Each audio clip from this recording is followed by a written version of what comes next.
Welcome back to Recap Channel. The Good Nurse is a semi-autobiographical crime thriller available on Netflix. Based on Charles Graeber's 2013 book of the same name, the crime drama tells the tale of healthcare ignorance, insanity, and murders. The assistance of Charlie Cullen, a colleague turned friend, fortunately, makes things better for her.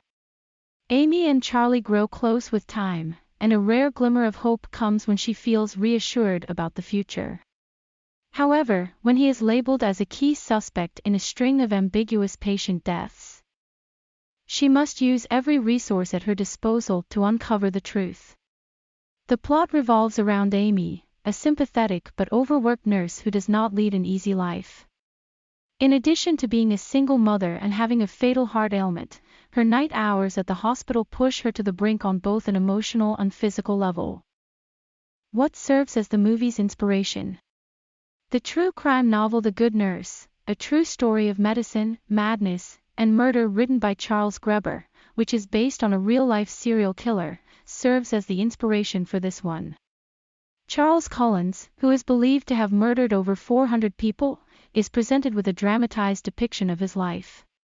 The way Cullen goes about perpetrating the horrifying atrocities forms the foundation of this unsettling tale, despite the fact that the movie mostly revolves around Amy's life. What sort of person does Amy seem to be? Amy appears to be a single mom to two lovely girls. She balances her duties as a dedicated and well-liked nurse and a mother, while also managing her deteriorating health challenges. One day she experiences a severe panic attack and shortness of breath while catering to one of her patients.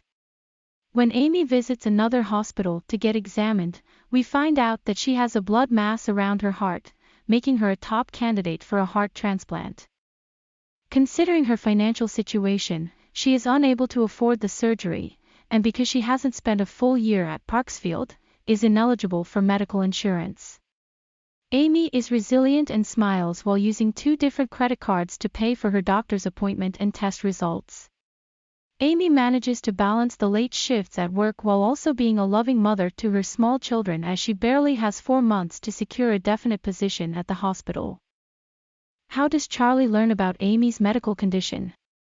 Charlie Cullen, who is assigned as Amy's colleague during the hospital's night shift, enters her chaotic life as a blessing.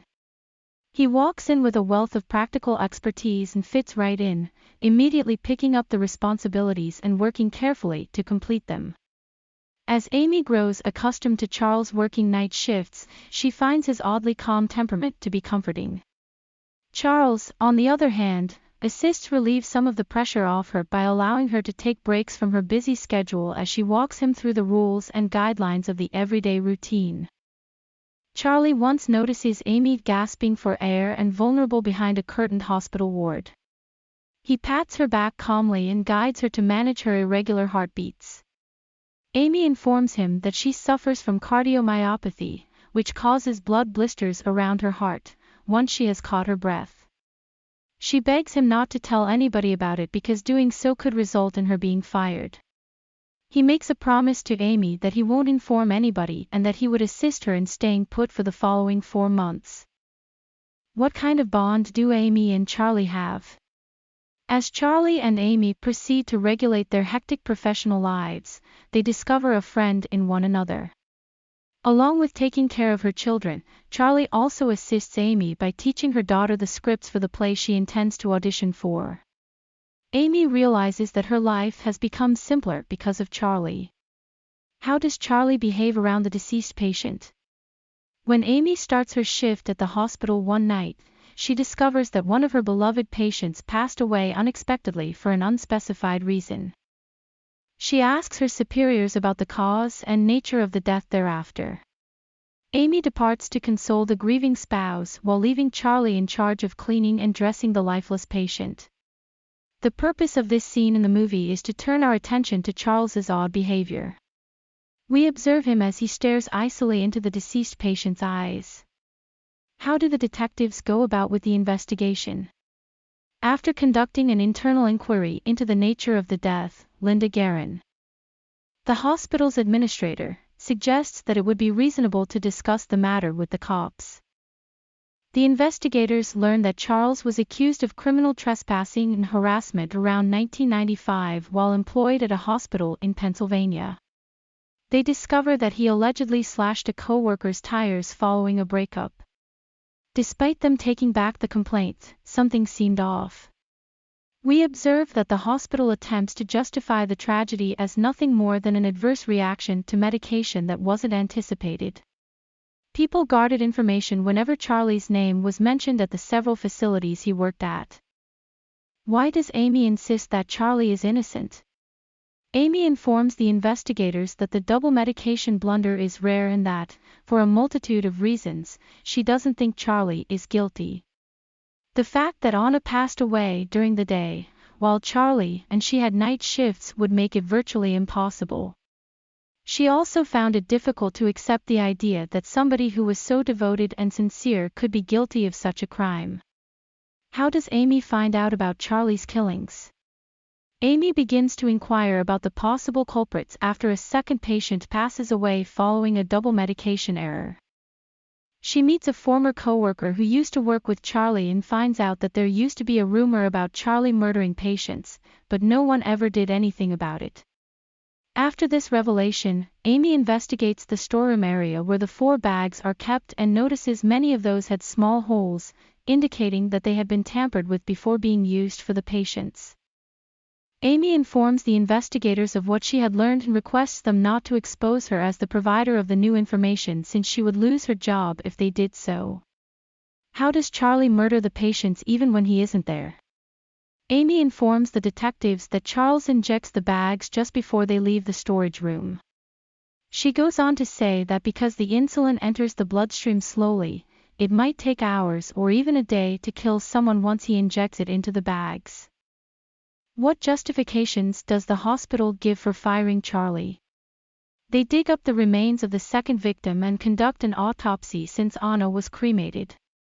Amy secretly obtains documentation that proves Charlie removed the lethal dosages, however, this is insufficient evidence. The hospital is also questioning Charlie regarding the actual dates he listed on his paperwork for his tenure at St. Elizabeth's. Charlie gets fired for a minor date error that was deemed a contract violation. The hospital, which has been hiding evidence from the authorities that would have further shown Charlie's culpability, used this small contract violation as an easy way to get rid of Charlie. But if there's one thing we've discovered, it's that Charlie would certainly have no trouble finding a new nursing position. Why does Charlie admit to committing the crimes? Amy appears to be wearing a wire while having a meal with Charlie, but she is unable to get a confession. Nevertheless, she does learn the details of the new hospital where he is employed. The police eventually get hold of Charlie as he is heading to his shift. When the cops patiently question a reserved and stoic Charlie and speculate that perhaps he murdered these patients since they resembled his mom or ex-wife, The Good Nurse comes to its tragic ending. The typically quiet nurse yells "I can't" multiple times while lashing out with great intensity. Amy says she will speak to him and requests that the handcuffs be taken off. She holds his hands while tenderly wrapping him in a sweater. She assures him, "I forgot about your goodness," as if nothing has happened.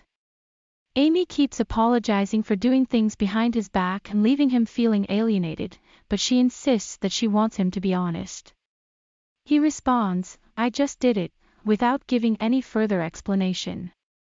He discloses the names of the other patients, among them Annie Martinez, after some probing. He could only utter the statement, "They didn't stop me," in response to Amy's emotional question about why he killed so many people while Amy continued to hold his hands gently. Was Charlie sentenced to death? We are given information on Charles and Amy just before credits start to roll. Despite the fact that the actual number of deaths is suspected to be close to 400, Charles admitted to the crimes, and he wasn't given the death penalty. Instead, he has to serve 18 consecutive life sentences and won't be released until the year 2403. Many hospital authorities believe that he was suspicious over his 16 years as a nurse, but nothing was done. The hospitals he served at have not been the subject of any legal action as of yet. Amy is relishing the results of a fruitful heart surgery, residing in Florida with her children and grandkids, and continues to be a good nurse.